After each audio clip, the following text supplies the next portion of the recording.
আসসালামু আলাইকুম guys. Mongolia আসার পর থেকে আজ পর্যন্ত যত ধরনের ঠান্ডা আমি পাইছি তা থেকে সবচেয়ে বেশি ঠান্ডা হচ্ছে আজকে হচ্ছে -41। তো আমি আজকে আপনাদেরকে দেখাবো -41-এ কত মিনিট সময় বাইরে থাকা যায়।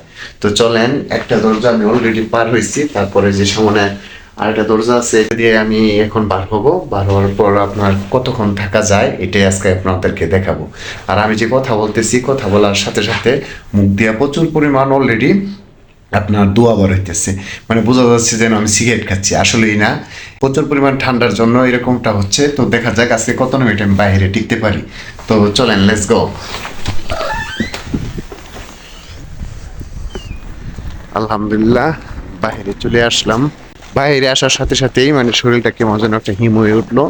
ও, আপনাদেরকে দেখানো হয়নি আমি কয় লেয়ার কাপড় পরছি।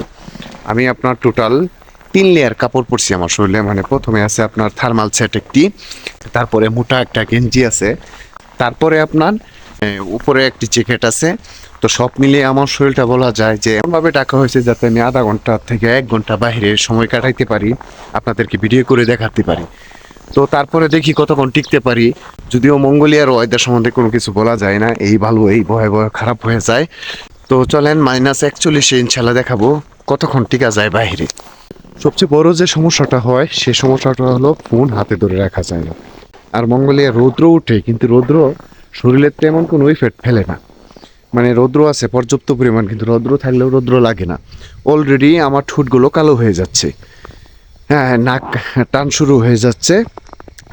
আর মঙ্গোলিয়া যারা আসছেন কিংবা আসবেন তাদের উদ্দেশ্যে বলে রাখি, মঙ্গোলিয়া আপনি যখন থাকবেন তখন নাক দিয়া মুখ দিয়া হয়তো বা রক্ত আসবে। তো এটা যখন আসবে, এটা আসলে আপনারা ভয় পাবেন না। এটা আমরা গরম দেশের মানুষ, তো হঠাৎ করে ঠান্ডাতে আসার জন্য এই সমস্যাটা হয়। মঙ্গোলিয়ার ওয়েদার অনুযায়ী আজকে ফিলটা দেখাচ্ছে আপনার 45, মানে আপনার ঠান্ডা লাগবে 45 এইরকম ফিল। তো আমি অলরেডি বুঝে ফেলতেছি যে না, এটা ভয়ানক একটা পরিস্থিতি। দেখা যাক, আপনাদের সাথে কথা বলা অবস্থায় আমার দাড়িতে বরফ জমা শুরু হয়ে গেছে। হয়তো আর কিছুক্ষণের ভিতর আমাকে চলে যেতে হবে, আমি এখানে টিকতে পারবো না। তারপরেও আমি চেষ্টা করতেছি যেন আর কিছুক্ষণ সময় থাকি, আপনাদের সাথে একটু কথা মতো বলি কিংবা আপনাদেরকে দেখানোর চেষ্টা করি যে আসলে -41-এ কীরকম যায়, কীরকম অবস্থা হয়। আমি বার হয়েছি সর্বোচ্চ 5 মিনিট সময় হয়েছে, আর এই 5 মিনিট সময়ের ভিতরেই অলরেডি আমি বরফে পরিণত হয়ে যাচ্ছি। আমার মুছে অলরেডি আপনার বরফ জমা শুরু হয়ে গেছে। আর তো দেখতেই পারতেছেন এখানে মূলত খেলাটাই হচ্ছে বরফের। বাংলাদেশে অনেকে বলে থাকেন, অনেক ভাই বেড়াদের আছে প্রচুর পরিমাণ ঠান্ডা। ভাই আমি বলবো এই মঙ্গোলিয়ার ঠান্ডাটা বাংলাদেশে যে কনভার্ট করা হইতো তাহলে বুঝতে পারতেন ঠান্ডা কাকে বলে। মানে এতটাই ঠান্ডা যা আপনাদেরকে আমি বইলে বোঝাইতে পারবো না। অনেক স্বপ্ন নিয়ে বার হয়েছিলাম যে আজকে আপনাদেরকে প্রায় 1-1.5 ঘন্টা সময় দেখাবো যে মঙ্গোলিয়ার -41-এ কীরকম ঠান্ডা, কীরকম অনুভূতি হয়, বিস্তারিত বলবো। দুঃখের বিষয় হচ্ছে মাত্র 5 থেকে 7 মিনিটের ভিতরেই আমার মুখে সারা শরীরে কাটার মতো ফুটা শুরু করছে। এখন মনে হচ্ছে আমি আর টিকতে পারবো না।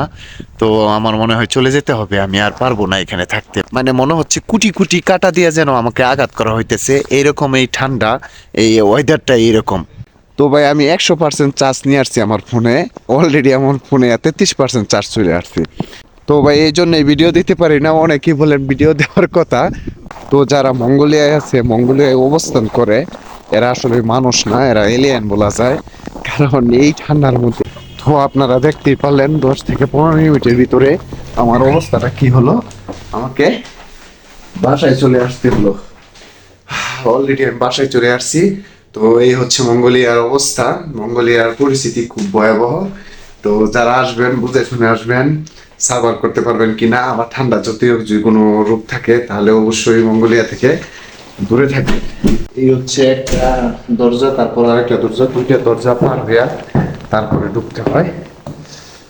এই মাত্র 15 মিনিটের মধ্যে আমার সব শেষ, আমিও শেষ।